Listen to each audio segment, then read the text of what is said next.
Focus करो मियाँ भाई आ रहे हैं, जल्दी फोकस करो। कैमरा मैन फोकस करो मियाँ भाई आ रहे हैं। आदतें अलग है मेरी दुनिया वालों से, दोस्त कम रखता हूँ पर लाजवाब रखता हूँ।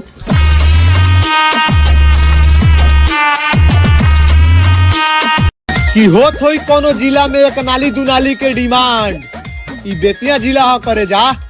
यहाँ डिमांड ना डायरेक्टे पेश करल जाला, लग करे जा।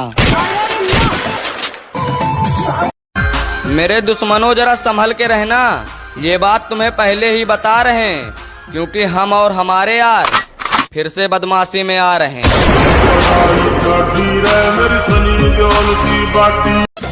अरे जेकरा से तू डेरा के रह लो, ओकरा के हम डेरवा के रख ले बनी। जितना नशा तारा जवानी में बा करे जा, उतना तो हम अपना आंख में रख ले बनी। देख कल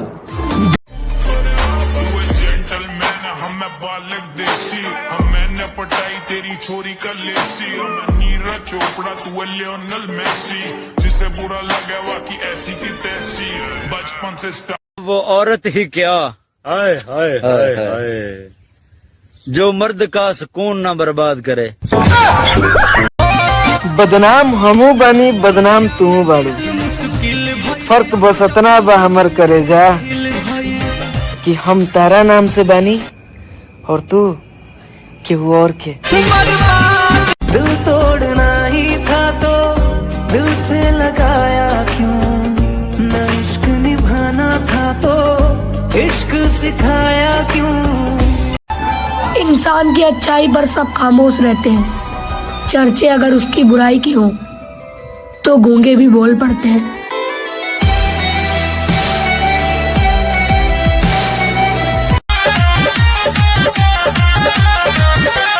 बिंदिया तोहर निंदिया उड़वले बारात दिन के, बिंदिया तोहर निंदिया उड़वले बारात दिन के। जनमा रे लाली तोहर लगावल किसिम किसिम के, जनमा रे लाली तोहर लगावल किसिम किसिम के। मत करो अपनी माँ पर गुस्सा यारो, एक माँ की दुआ ही तो है जो हमें हर मुसीबत से बचाती है।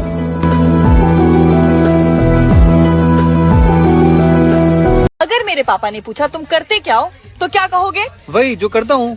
क्या? तुमसे प्यार। तुमसे मिलके दिल का है जो हाल क्या कहें। ना किसी का साथ है ना किसी के दम पे उछलते हैं, अकेले ही दुश्मन को धूल चटाने का दम रखते हैं।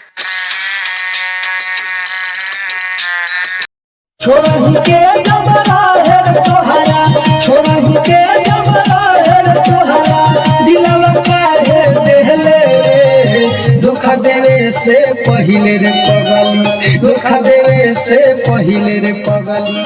मरिए काहे दूर होना होते दे हमें ना सोते मोए जाने। अरे सुन, रेवटी में आके मैंने जो दिया करबे, अच्छा बिहारी वालन के हाथ रही ता सगरो डाच करबे। अरे हो होता जोड़ी पाछुए दे।